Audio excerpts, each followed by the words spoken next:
গুলশান রাজধানী ঢাকার একটি গুরুত্বপূর্ণ ও অভিজাত এলাকা।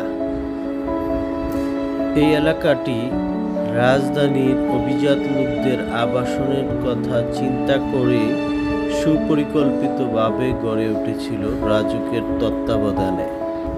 তবে সময়ের পরিক্রমায়, চাহিদা বিবেচনায় রাজধানীর বাণিজ্যিক প্রাণকেন্দ্র মতিঝিলের অনেক বাণিজ্যিক অফিস আদালত ধীরে ধীরে গুলশানে স্থানান্তরিত হচ্ছে। এখানে গড়ে উঠেছে বিভিন্ন দেশি বিদেশি প্রতিষ্ঠানগুলোর প্রধান কার্যালয়। তাছাড়াও এখানে বিভিন্ন বেসরকারি ব্যাংকগুলো তাদের প্রধান কার্যালয় স্থানান্তর করে নিয়ে আসছে।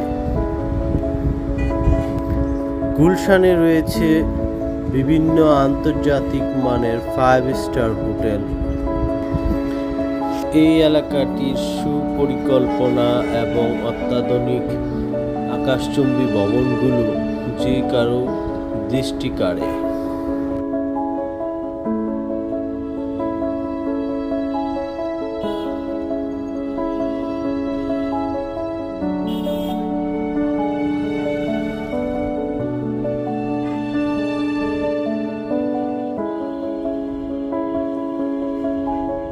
গুলশান পুরো এলাকাটি দুইটি ভাগে বিভক্ত। এই মুহূর্তে আমরা আছি গুলশান এভিনিউতে, যেটি গুলশান 1 নম্বরের দিকে যাচ্ছে।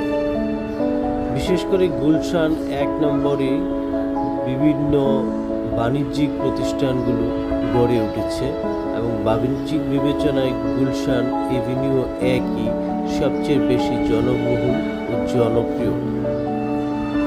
এবং গুলশান 1 থেকে দক্ষিণ দিকে গিয়ে শেষ হচ্ছে তেজগাঁ লিং রোড এবং হাতিরঝিলের সাথে। গুলশানের পশ্চিমে রয়েছে বনানী ও পশ্চিম দক্ষিণ দিকে রয়েছে মহাখালী। মহাখালী এলাকাটি বাণিজ্যিক এবং বিভিন্ন প্রশাসনিক অফিসও রয়েছে। বিশেষ করে স্বাস্থ্য মন্ত্রণালয়ের অনেকগুলো দপ্তর এবং কতগুলো সরকারি হসপিটাল রয়েছে মহাখালীতে। গুলশান 1 থেকে 1 সার্কেল পার হয়ে সোজা পশ্চিম দিকে গেলে মহাখালীতে প্রবেশ করা যায় এবং মহাখালীর প্রবেশ মুখে রয়েছে স্বাস্থ্য অধিদপ্তর, ক্যান্সার হসপিটাল, বক্ষব্যাধি হসপিটাল, ICDDRB, তাছাড়া সংক্রামক বিধি রোগের হসপিটালটিও মহাখালীতেই অবস্থিত। বর্তমানে গুলশান অনেকটা পুনর্নির্মিত হচ্ছে। এখানে 90-এর দশকে যে সকল ভবন গড়ে উঠেছিল এগুলোকে পুনর্নির্মাণের কাজ চলছে। তাছাড়া বিগত 5-7 বছরে গড়ে উঠেছে অনেক আধুনিক নকশার ভবন এবং নিরাপত্তা বিবেচনায় এই ভবনগুলোকে করা হয়েছে অত্যাধুনিক। বর্তমানে আমরা যে স্থানটিতে আছি এটি গুলশান 1 থেকে দক্ষিণ পাশে। আমাদের সামনে দেখা লাল ভবনটি হলো ডিপ্লোম্যাটিক ওয়্যার হাউস। এর সামনেই বাম পাশে রয়েছে KFCর একটি বড় শোরুম। ডান দিকে রয়েছে বাংলালিংকের প্রধান কার্যালয়। তাছাড়া এর একটু সামনে রয়েছে হার্ফি ফাস্টফুডের শোরুম। এর একটু সামনে রয়েছে স্ট্যান্ডার্ড ব্যাংকের প্রধান কার্যালয়। বাম পাশে রয়েছে গ্লোবাল ইসলামী ব্যাংকের প্রধান কার্যালয়। তাছাড়া এখানেই রয়েছে ফার্স্ট সিকিউরিটি ইসলামী ব্যাংকের প্রধান কার্যালয়। গুলশান 1 সার্কেল থেকে পশ্চিম দিকে গেলে রয়েছে ঢাকা ব্যাংকের প্রধান কার্যালয় এবং যমুনা ব্যাংকের হেড অফিস। তাছাড়া এক্সিম ব্যাংকের হেড অফিসটিও বর্তমানে গুলশানে স্থানান্তরিত হচ্ছে। গুলশান 1 সার্কেল থেকে পশ্চিম পাশে রয়েছে ডিসিসি সুপারমার্কেট, যেটিতে দৈনন্দিন প্রয়োজনীয় সকল ধরনের জিনিসপত্র এখানে রয়েছে। ফ্যাশন ওয়্যার্স থেকে শুরু করে ক্রোকারিজ, টয়স, প্রসাধনী এবং কাঁচা মালের বাজার সহ এটি মার্কেটটি অত্যন্ত জনপ্রিয় ও প্রসিদ্ধ। আর গুলশানের সবচেয়ে চমকপ্রদ বিষয়টি হলো এই গুলশানকে ঘিরে চারপাশে রয়েছে বিশাল লেক। এই মনোরম লেকগুলো যেন গুলশানের অভিজাত্যকে আরও বাড়িয়ে দিয়েছে এবং পুরো এলাকাটি জুড়ে একটি প্রশান্তির হাওয়া বয়ে নিয়ে আসে এই লেকের শীতল পানি হতে। লেকের চারিপাশে রয়েছে সবুজ গাছপালা দিয়ে বেষ্টনী, যা এই এলাকার জন্য অক্সিজেনের ভারসাম্য রক্ষায় একটি গুরুত্বপূর্ণ ভূমিকা পালন করে থাকে। যদিও ঢাকা শহর অনেকটাই ইট পাথরের শহর, তবে গুলশানের এই লেক এবং সবুজ গাছপালা তার মধ্যেও যেন অনেকটা প্রশান্তি নিয়ে আসে। গুলশানের দক্ষিণ পাশে অবস্থিত হাতিরঝিল লেক। হাতিরঝিল লেক ঢাকা শহরের সবচেয়ে সুবিশাল লেক এবং এই হাতিরঝিল লেকের সাথে গুলশানের লেকটি গুলশানকে ঢাকা শহরের আরও অন্যান্য অঞ্চলের সঙ্গে যোগাযোগের জন্য এক গুরুত্বপূর্ণ ভূমিকা পালন করছে। হাতিরঝিল চক্রাকার বাস সার্ভিসের মাধ্যমে রামপুরা, বাড্ডা, মৌচাক, মালিবাগ, কারওয়ান বাজার এলাকার লোকজন সহজেই যোগাযোগ করতে পারে।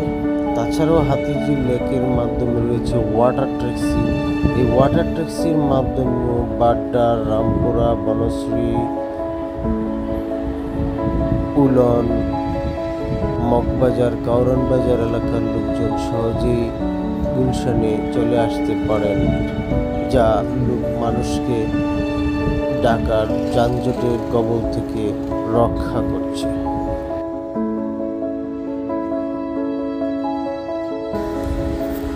গুলশান এলাকার জনসাধারণ তাদের অবকাশ বা অবসর সময়ের সুন্দরভাবে কাটার জন্য হাতিরঝিল লেক গুরুত্বপূর্ণ ভূমিকা পালন করে। হাতিরঝিল লেকের সবুজ গাছপালার মাঝে রয়েছে পথচারীদের হাঁটাচলার জন্য সুবিন্যস্ত পথ, রয়েছে বিভিন্ন জায়গায় পথচারীদের জন্য বসার সুন্দর ব্যবস্থা এবং মাঝে মাঝে রয়েছে বিভিন্ন ছোট ছোট রেস্টুরেন্ট, যা প্রয়োজনীয় খাবার দাবার সংগ্রহ করতে গুরুত্বপূর্ণ ভূমিকা পালন করে। গুলশানের পূর্ব দিকে রয়েছে আরও একটি সুন্দর লেক, যা গুলশানকে বাড্ডা থেকে বিভক্ত করেছে এবং এই গুলশানের এই লেক একদিকে যেমন গুলশানের সৌন্দর্য বৃদ্ধি করেছে, পরিবেশ রক্ষা করছে, অপরদিকে বাড্ডা এলাকারও পরিবেশ রক্ষায় গুরুত্বপূর্ণ ভূমিকা পালন করে যাচ্ছে। এই লেকটি যেন একটি মায়াজাল হিসেবে গুলশানবাসীকে আঁকড়ে ধরে রাখছে।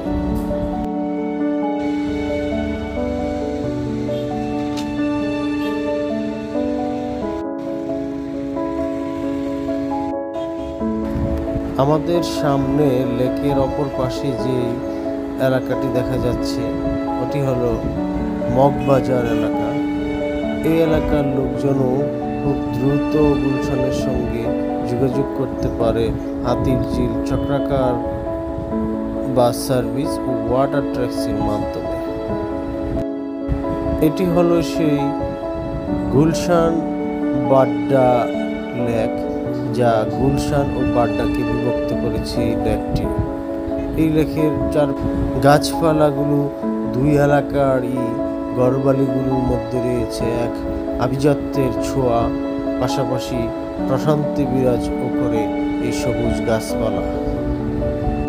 লেকের ঠান্ডা বাতাস যেন মানুষের মনে ছড়িয়ে দেয় এক অন্যরকম প্রশান্তি।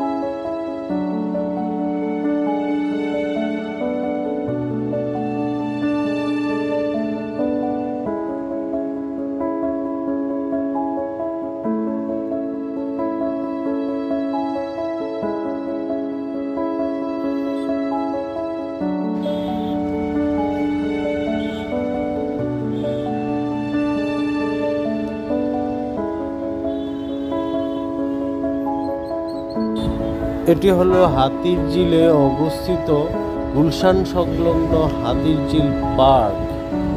এই পার্কটির সৌন্দর্য বৃদ্ধি করেছে বেশ কিছু হাতির স্ট্যাচু।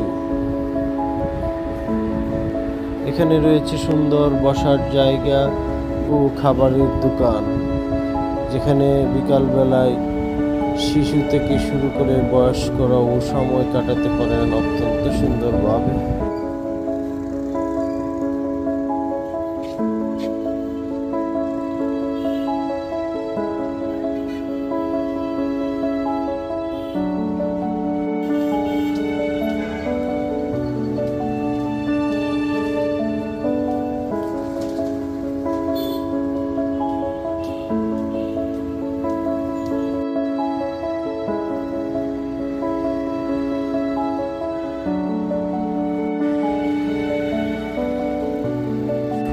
সামনে দেখা ভবনটি হলো পুলিশ প্লাজা শপিং কমপ্লেক্স। এটি একটি গুলশানের অন্যতম শপিং কমপ্লেক্স। এখানে রয়েছে দেশি বিদেশি প্রতিষ্ঠানগুলোর অনেক শোরুম। এই ফুটপাথগুলো ব্যবহার করে পথচারীরা এক এলাকা থেকে অন্য এলাকায় হেঁটে যেতে পারেন।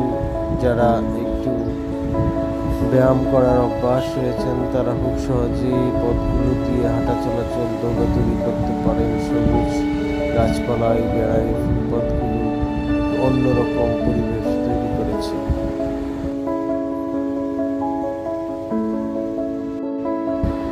এটি হলো হাতিরঝিলে অবস্থিত আরও একটি পার্ক। এখানে বসার জন্য রয়েছে অনেকগুলো বেঞ্চ। এখানে দেখা যায় বিভিন্ন মানুষ বসে মনের সুখে গান গাচ্ছেন, গল্প করছেন, শিশুরা খেলা করছেন। জায়গাটি অত্যন্ত সুন্দর ও মনোরম।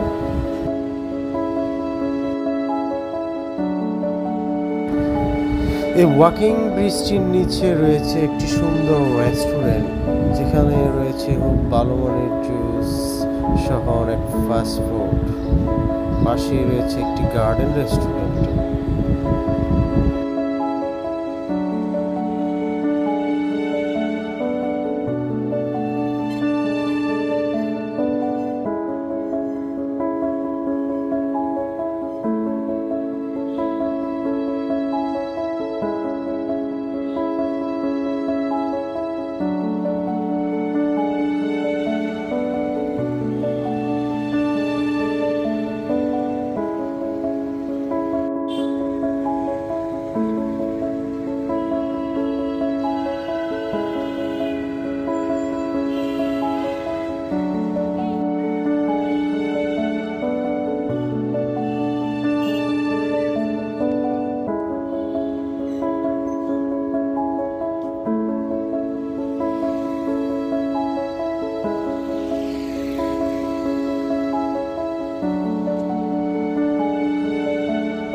আমরা ধীরে ধীরে গুলশান পর্বের শেষ প্রান্তে চলে এসেছি।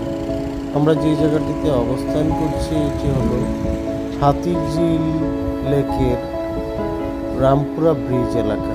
এখান থেকে আমরা গুলশান এলাকার একটি ভিউ দেখানোর চেষ্টা করছি আপনাদের।